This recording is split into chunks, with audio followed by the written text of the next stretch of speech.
Good morning students. बेटा हमने कश्मीरी सेब चैप्टर की रीडिंग करी थी और इसके शब्दार्थ कर लिए थे। अब हम उसके नेक्स्ट एक्सरसाइज करेंगे, क्वेश्चन आंसर्स।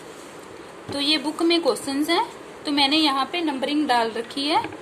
मैं आपको इसकी पिक भी सेंड कर दूंगी और इनकी ये नंबरिंग डाल रखी है उत्तर की, तो आप देख के अपनी नोटबुक पर कर लेना और क्वेश्चंस बुक में से देख लेना। देखो फर्स्ट है, क्या देखकर लेखक का जी ललचा गया। एक दुकान पर अच्छे रंगदार और गुलाबी सेब देखकर लेखक का जी ललचा जाता है। स्टार्टिंग में ही इसका आंसर होता है चैप्टर के। नेक्स्ट देखो, आज शिक्षित समाज में किस चीज पर विचार करने की प्रवृत्ति हो गई है। किसकी? विटामिन और प्रोटीन के शब्दों पर विचार करने की प्रवृत्ति हो गई है। ठीक है, आगे देखो, लेखक के अनुसार किस फल की टक्कर का दूसरा फल संसार में नहीं है।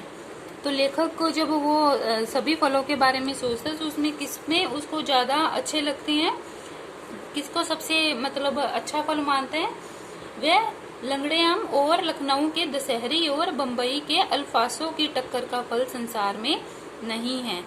लेखक ये सोचता है क्योंकि उसको आम बहुत अच्छे लगते हैं। आगे देखो, चुने हुए कश्मीरी सेब के नाम पर दुकानदार ने कैसे सेब दिए। उसने गले सड़े सेब दे दिए। दुकानदार ने चुने हुए कश्मीरी सेब के नाम पर दुकानदार ने गले सड़े सेब दे दिए। तो इसके आगे बेटा ये तो पद्यांश है, आप इसको इजी है, इसमें से रीडिंग करके ये क्वेश्चंस के आंसर्स फिल कर लेना, ये आप कर सकते हो। आगे देखो, लघु उत्तरीय प्रश्न है बेटा ये वाले। आगे बेटा ये लघु उत्तरीय प्रश्न है, गाजर को मेजों पर स्थान क्यों मिलने लगा। जब लेखक गाजर के बारे में सोचता है, विटामिन वगैरह के बारे में सोचता है ना, तब वो गाजर के बारे में सोचता है कि गाजरों को भी मेजों पर स्थान मिलने लगा है। क्यों मिलने लगा? आजकल लोग शिक्षित हो गए हैं, उन्हें विटामिन और प्रोटीन के बारे में ज्ञान प्राप्त हो गया है, उन्हें ये पता चल गया है कि गाजर में बहुत विटामिन होते हैं, इसलिए गाजर को मेजों पर स्थान मिलने लगा। क्या मतलब है इसका? कि गाजर में बहुत सारे विटामिन हो गए, विटामिन और प्रोटीन होते हैं, इसलिए उनको, क्योंकि गाजर सेहत के लिए बहुत अच्छी होती है, गाजर से हमारा खून बढ़ता है। आगे देखो, हमें डॉक्टर के पास जाने से बचने के लिए क्या करना चाहिए। नेक्स्ट क्वेश्चन, हमें डॉक्टर के पास जाने के बचने के लिए दिन में रोज एक सेब खा लेना चाहिए, जिससे कि हमें काफी प्रोटीन और विटामिन मिलते हैं और डॉक्टर के पास नहीं जाना पड़ता। बीमारी नहीं लगेगी तो डॉक्टर के पास जाने की जरूरत ही नहीं पड़ेगी। आगे नेक्स्ट देखो, पाठ में आम की कौन कौन सी किस्में बताई गई हैं। कौन कौन सी बताई गई हैं?